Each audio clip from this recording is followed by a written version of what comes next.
Siya doon sa may bato. Sabi niya, balikan ko na lang siya. Kaya ako napalive kahapon dahil kay kay Yusek Cabral. Kasi sobrang na-bother talaga ako. Hindi lang sa niya sa death niya. Sa parang sa government, parang ano na nangyayari sa gobyerno natin. Parang ganun yung ko, tapos as in nakaka-distract talaga siya sa mga ko. Siya, pumapasok siya sa utak ko. Parang naiisip ko, safe pa ba tayo? Ano na ba? Ano na nangyayari? Parang ganun. Ako naman, nagulat ako kasi nag-edit pa ako nung upload ko kay Diskaya. Kasi mainit-init pa, 'di ba? Sa phone lang ako nag-edit yung kay Diskaya.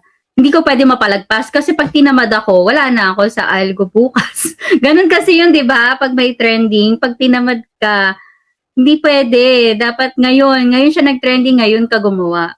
So habang ginagawa ko, katapos ko pa lang, biglang sumulpot to na, bakit timing ba yun na, yun, na iniisip ko kung nabalitaan niya ba yung nakulong na si Diskaya bago nangyari. Kasi halos magkasunod lang talaga siya.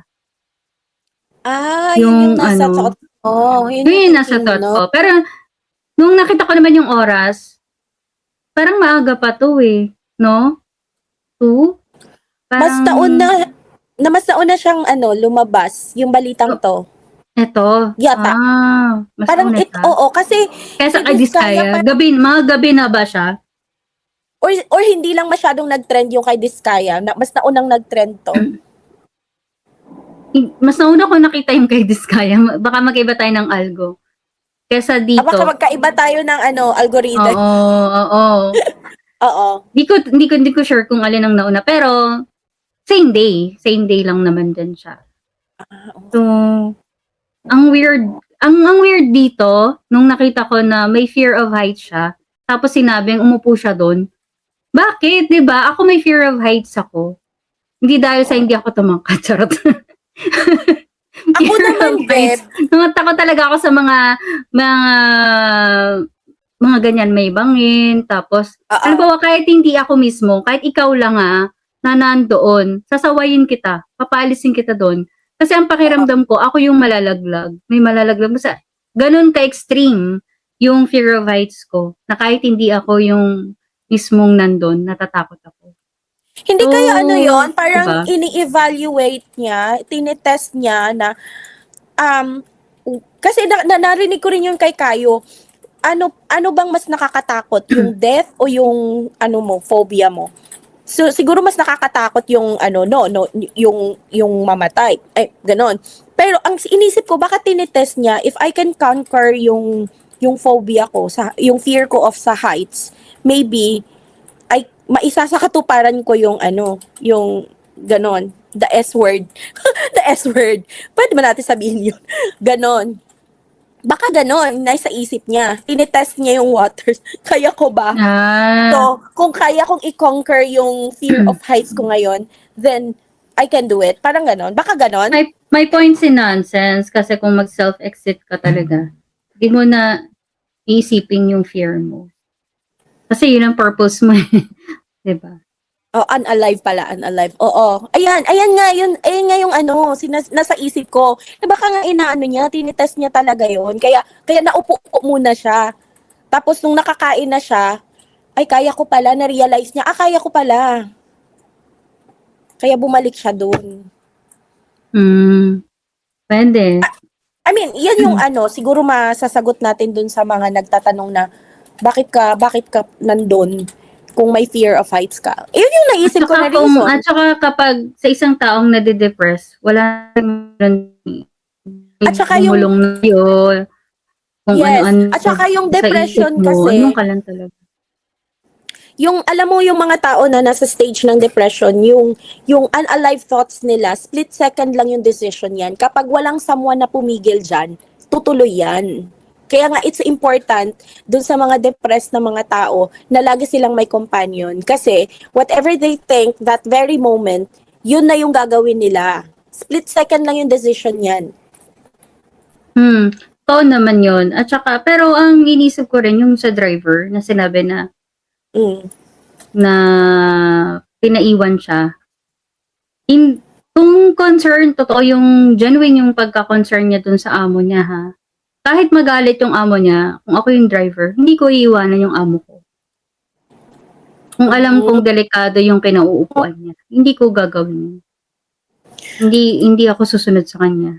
Mas importante sa akin yung safety niya kaysa yung ano. Siguro ano siya, Beb, sa akin naman ang take ko dyan. Kasi hindi ko talaga inisip na may involvement si driver. Kasi lagi akong nandoon sa part na iba-iba kasi tayo ng take ng pagiging concern or yung level ng pagiging compassion sa iba. Lalo sa lalaki, hindi naman sila kasi ganun eh. Sabagay, hindi sila emotional. Oo, hindi sila ganun. Hindi sila katulad. Pero kasi 'di ba, kaya ka nga driver kasi alam mo, ang driver ng isang politiko hindi lang 'yan ordinaryong driver. Kasama 'yan pag self-defense, kasama 'yan sa trabaho nila usually sa mga politiko. Hindi lang 'yan driver ang role mo.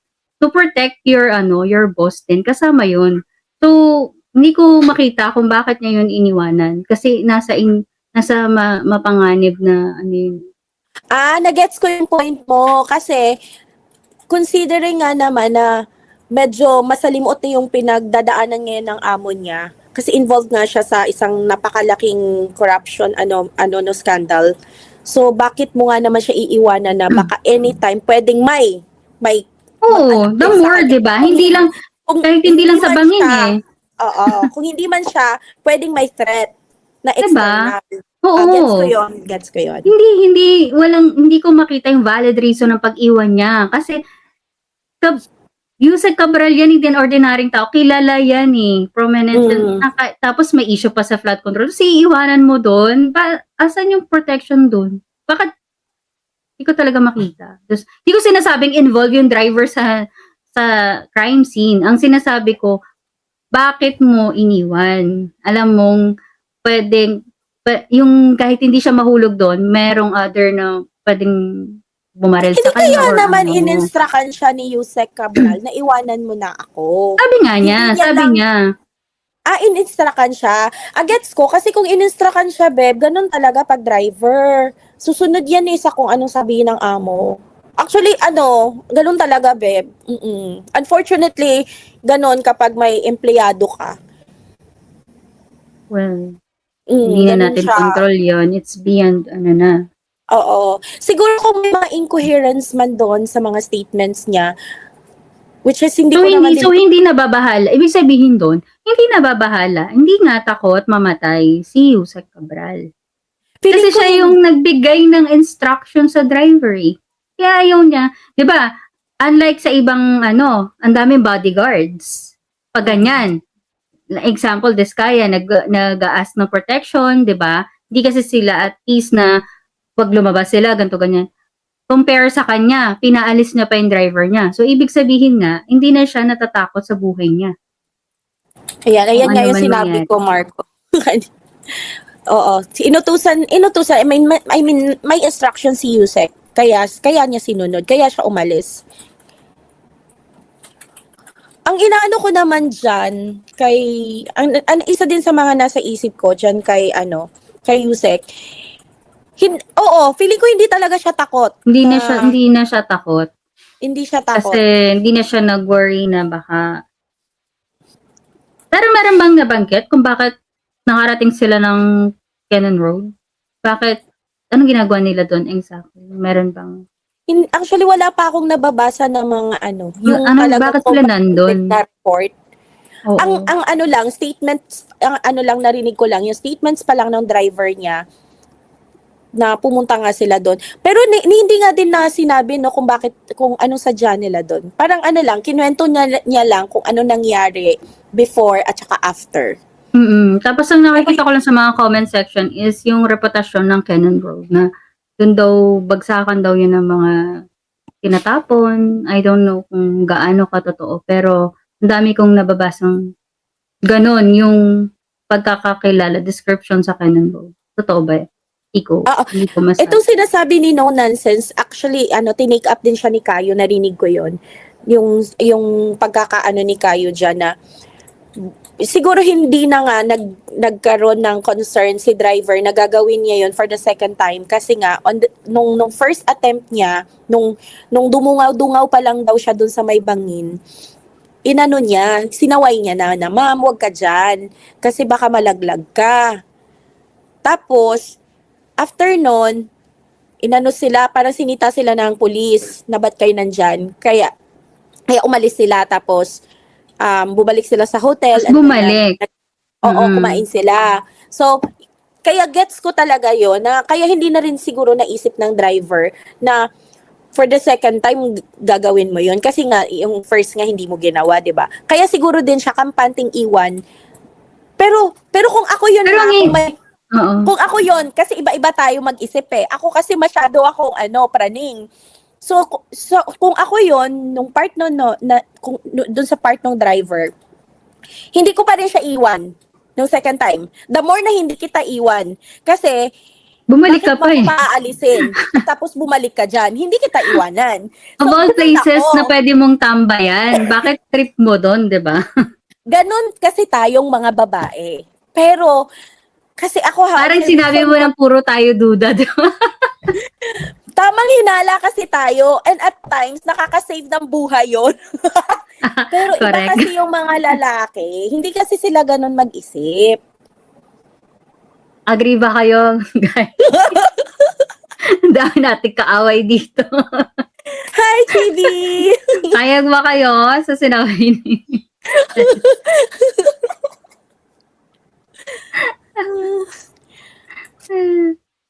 Pwedeng homicide.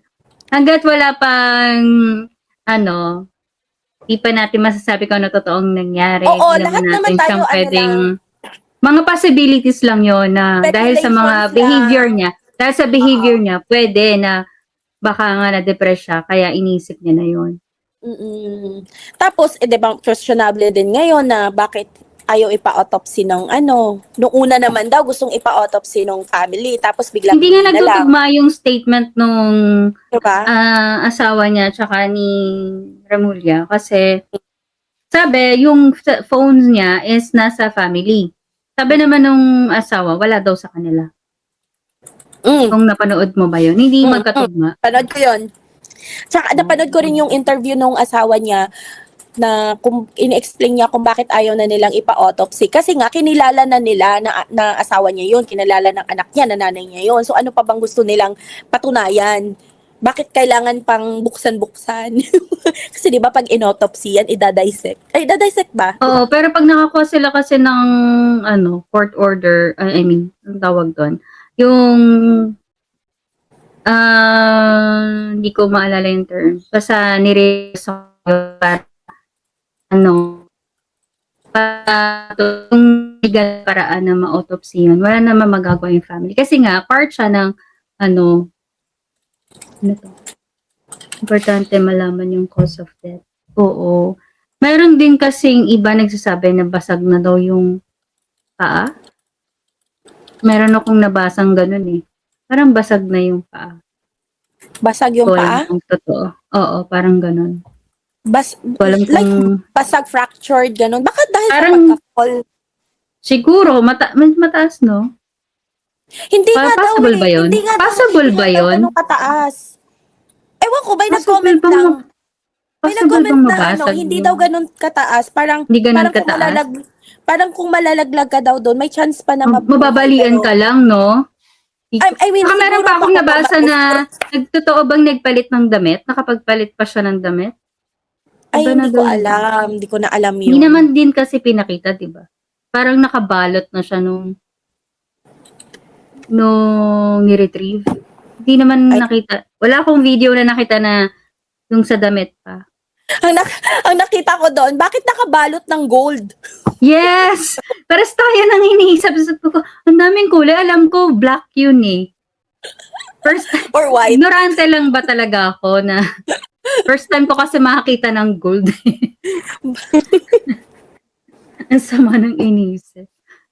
Pati yun hindi ginawa pala ng lahat ng issue. autopsy dinadissect. Depende siguro sa kung ano yung aalamin. Kasi kung We're ano nga not naman, experts kung naman. oo, hindi ko rin alam yun eh. Hindi ko rin, Kung alam ko paano lang talaga ang basta gagawin nila. bubuksan, tapos titignan yung chemical. Ay, hindi ko alam. Basta, Pero kung ako, family ako ni Yusek Cabral, mas gugustuhin kong i-autopsy siya kasi mas gusto kong yun malaman yung kung stand anong down ng totoo. family nung una. Gusto nilang ipa-autopsy, tapos biglang Anong hindi nangyari? na. Oh. Hindi na lang daw. Nagbago daw yung desisyon. So, kaya nga nakaka-bother talaga yung mga pangyayari. Tapos may mga mga usap-usapin na since hindi naman pinakita talaga sa tao na katawan ay siya yun, yung itsura niya, yung mukha niya. So baka daw Oo, feeling lang. hindi nga. Si Nonsense, parang sanay na sanay mag-dissect. Alam mo yan, si No Nonsense, lahat yata ng libro niyan binabasa, pati medical books. Ang galing, oh. Ano nang na-dissect mo? Palaka, no? Di natuloy yung sa amin. Ayoko mag-dissect ng palaka. Dapat Ay, dyan sayang major ko eh. Kaso dahil may palaka, yung tumalon siya sa garapon, ayoko na. Hindi ko na mabalik. Uy, Ayoko na. English Nagpalit ako ng yung major. Nagpalit ako ng Major major, naging yung- English tuloy ako. Uy, very Favorite major yung favorite top subject 1 ko yun. ngayon. Yung Ha? top notcher ngayon, English major. Oh, favorite subject ko yan noon nung time na yun.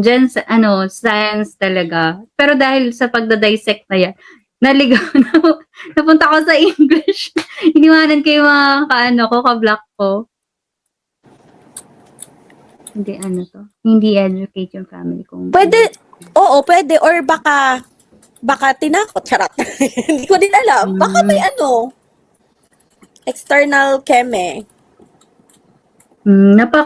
Nakakalungkot kasi ang daming, parang isa si Yusek Cabral sa susi ng lahat. Isa Kasi siya sa mga link ang dami daw laman ng computer eh. Tapos, parang bago mangyari, nawawala. Nawala daw yung mga computer. nakita ko yung sa post ni Kong Leviste na Nawala. may timeline siya doon, parang September yata nag-agree yung DPWH na mag-submit ng mga documents si Yusek Cabral, tapos nakuha niya yung documents, tapos October nag-file siya ng nakalimutan ko, hindi ko kasi ma-memorize, pero may mga timeline si doon, si Kong Leviste. Napaka-importante ng role niya.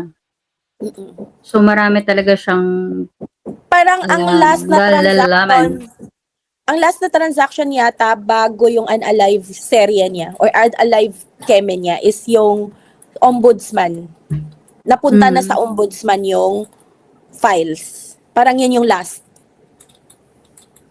Yun. So, hindi mawawala yung speculations na kung bakit siya nawala. Kasi nga, ang laki ng role niya. Ang laki ng pwede niyang sabihin. Siya yung gumawa ng formula. So, hindi basta-basta usual na to na ordinary crime scene, ordinary merong nahulog sa bangin. Kasi nga, yung connection niya dun sa issue ng flood control is so timely naman, diba? Tapos nagkakahulihan na ngayon, ganyan.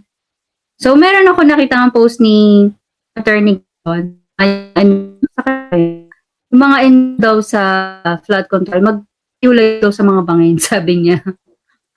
Wag daw muna magtatambay sa mga bangin. Yun din yung nakita ko. Saldi ko, pag umuwi ka daw ng Pilipinas, umiwas-iwas ka sa bangin. Madulas ngayon. Naku. Oo. Well, ganun talaga. Pag marami ka nang nalalaman, marami ka masyadong nalalaman, at ayaw mo magpabayad, or ayaw mo, dalawa lang kahantungan mo, selda o kamatayan. Dalawa lang ang pagpipilian. Sa case ni Diskaya, dahil tumahimik na siya, ayaw niya na selda na siya. Kasi, hanggang doon na lang nalimit na yung info na binigay niya At eto lang, maidagdag ko din, siguro it's about time na mag-isip-isip na yung mga tao na gustong ma-involve or gustong mag-gain, tapos gusto nilang sumali dun sa sindikato na to. Kasi naku guys, wala nang kawala dyan. Masasabi ko talagang syndicate siya kasi 'Di ba yung mga napapanood natin, kapag umayaw ka na, kumalas ka na, talagang that's the end of you. Parang ganun. So Sabi it's, ni Marco, hindi, kahit to Tagaytay, hindi na raw pupunta yung mga baka diretso din sila doon sa Taal Lake. Sasama sila doon sa mga bones na kinukuha. Feeling ko hindi na nga sila maglalabas eh. Online na yung mga Nakakatakot. parties nila. Online gatherings. Ganun. True. Ay, Ayan. so sad sa mga pinili nilang landas. Nawala Pinili na naman nila yan eh, na ma-involve.